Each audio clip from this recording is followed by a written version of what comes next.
Hello everyone, this is Prithviraj and the topic is social network analysis under big data analytics.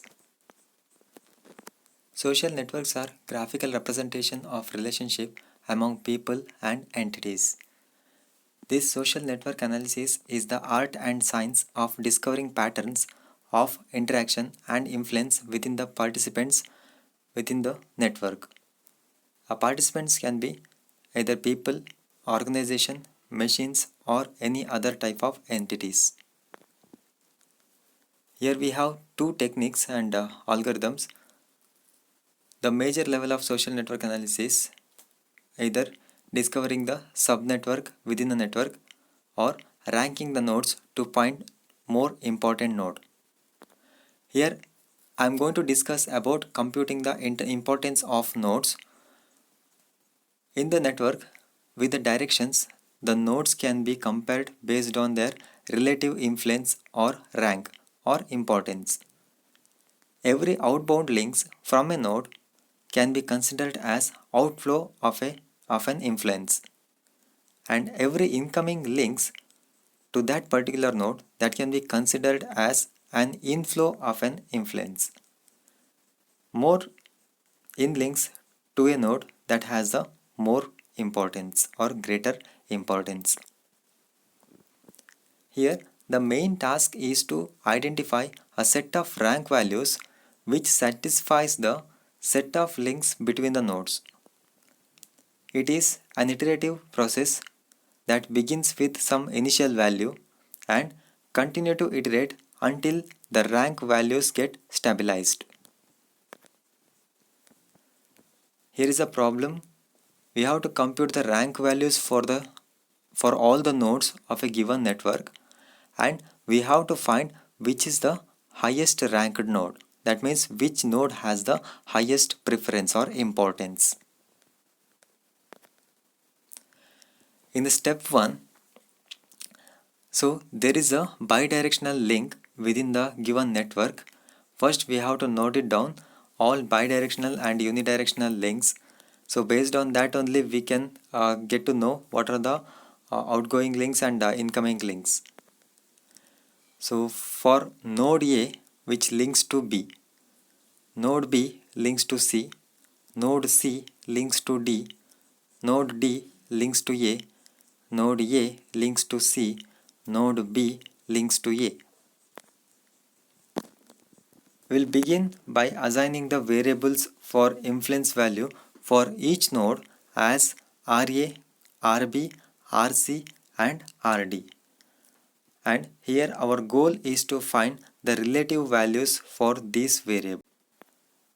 There are two outbound links from node A to node B and C.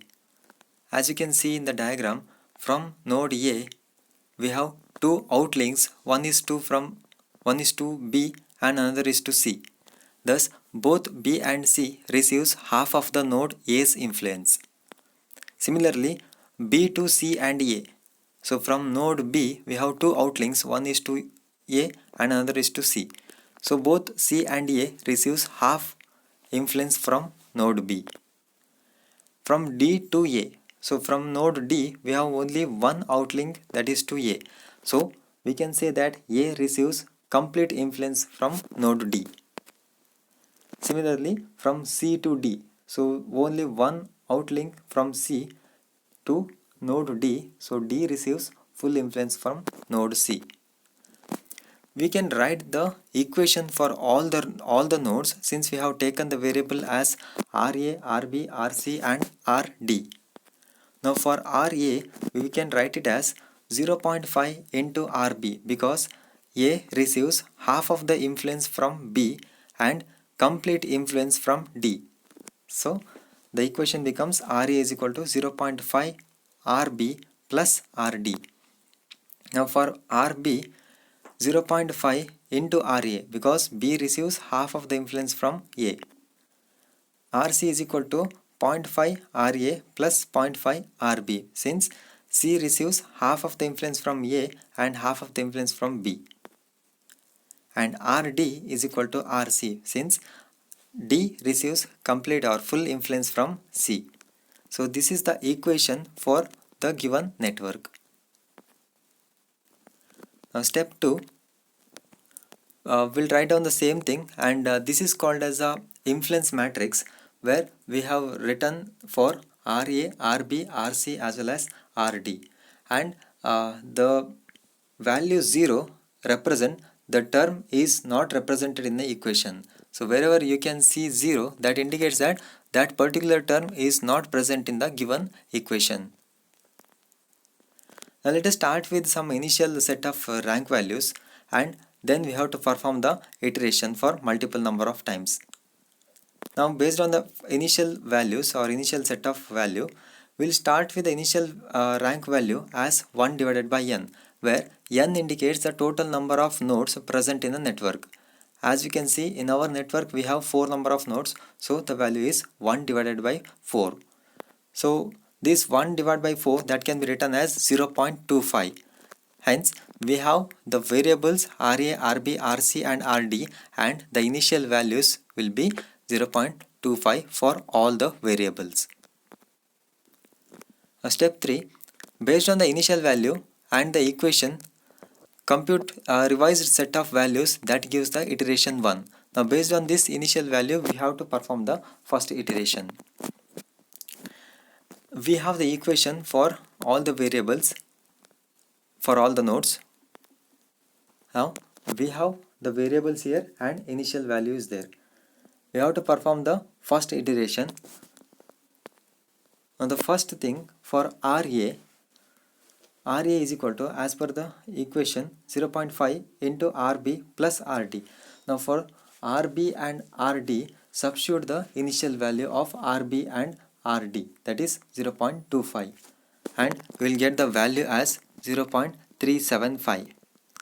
Similarly for RB, in the equation we have 0.5 into RA, and the RA initial value is 0.25. So the value in the iteration 1, we will get the value of RB as 0.125. Similarly for RC, we will get the value 0.250, and for RD it is equal to RC, so directly we can write the value as 0.25. Then based on the rank value from iteration 1, we have to compute the new values that gives the iteration 2. Now this is the table that we obtained in the previous iteration, and we know the values of we know all the values of iteration 1. Now take this value as the initial value and compute the iteration 2. So substitute the same thing once again. RA is equal to 0.5. Now RB value that we have to see in the iteration 1. So in iteration 1, RB value is 0.125. Substitute in the equation plus RD. RD is equal to 0.25. So we'll get 0.3125. Similarly, do it for RB. We'll get 0.1875. RC will get 0.250, and RD means the same value of RC in the previous iteration, that is 0.250. Now we have to perform the iteration until the values get stabilized. As we have studied before, we have to perform the iteration so many number of times until we'll get the stabilized value. Now for this example, I have computed totally 8 number of iteration, and here in the 7th and 8th iteration, if you observe, then almost it will get the equal values or similar values, like 0.33, 0.166, 0.2499 and 0.250. Okay, almost stabilized value will get at 8th iteration, so that I can stop at iteration number 8, and whatever the values that we got in this 8th iteration, and finally we can write the conclusion. The final rank shows that the rank of node A that has the highest value, that is 0.333. Therefore, we can say that the most important node in the network is node A. The lowest rank is for node B, that is 0.166. Hence, we can say that it is a least important node. The node B is a least important node, and node C and node D are the middle nodes. Okay, so that's all about the algorithm. So this is called as a social network analysis, and based on this we can find which is the important node in the network. Thank you.